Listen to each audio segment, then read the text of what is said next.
اعوذ باللہ من الشیطان الرجیم بسم اللہ الرحمن الرحیم۔ زید بن خالد نے حضرت عثمان بن عفان رضی اللہ تعالیٰ عنہ سے کہا کہ اگر کوئی شخص صحبت کرے اور منی نہ نکلے، فرمایا کہ وضو کرے جس طرح نماز کے لیے وضو کرتا ہے اور اپنے وضو کو دھو لے۔ حضرت عثمان رضی اللہ تعالیٰ عنہ کہتے ہیں کہ یہ میں نے رسول اللہ صلی اللہ علیہ وآلہ وسلم سے سنا ہے۔ زید بن خالد کہتے ہیں کہ پھر میں نے اس کے بارے میں حضرت علی، زبیر، طلحہ اور ابی بن کعب رضی اللہ تعالیٰ عنہ سے دریافت کیا۔ سب نے اس شخص کے بارے میں یہی حکم دیا۔ صحیح بخاری حدیث نمبر 179۔ رسول اللہ صلی اللہ علیہ وآلہ وسلم نے ایک انصاری کو بلایا۔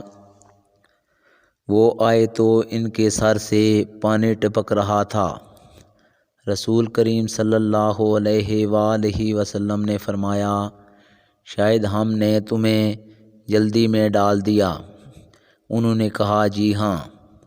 تب رسول اللہ صلی اللہ علیہ وآلہ وسلم نے فرمایا کہ جب کوئی جلدی کا کام آ پڑے یا تمہیں انزال نہ ہو تو تم پر وضو ہے، غسل ضروری نہیں۔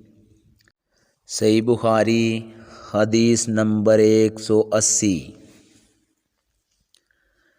رسول کریم صلی اللہ علیہ وآلہ وسلم جب عرفات سے لوٹے تو پہاڑ کی گھاٹی کی جانب مڑ گئے اور رفع حاجت کی۔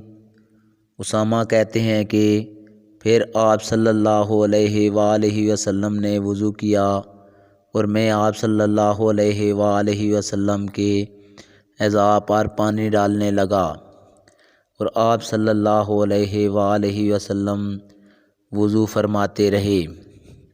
میں نے کہا، یا رسول اللہ، آپ اب نماز پڑھیں گے؟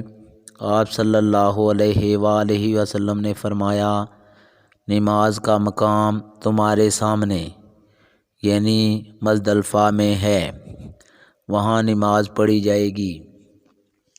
صحیح بخاری حدیث نمبر 181۔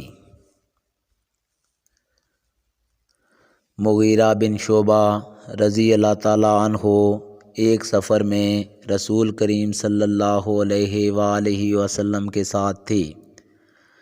وہاں آپ رفع حاجت کے لیے تشریف لے گئے۔ جب آپ واپس آئے، آپ صلی اللہ علیہ وآلہ وسلم نے وضو شروع کیا تو مغیرہ بن شعبہ آپ کے اعضائے وضو پر پانی ڈالنے لگے۔ آپ صلی اللہ علیہ وآلہ وسلم وضو کر رہے تھے۔ آپ نے اپنے منہ اور ہاتھوں کو دھویا، سر کا مسح کیا اور موضوع پر مسح کیا۔ صحیح بخاری حدیث نمبر 182۔ آج کی ویڈیو دوستو اتنی ہی۔ اگلی ویڈیو میں آپ لوگوں سے ملاقات ہوگی، تب تک کے لیے اجازت دیجیے۔ اللہ حافظ۔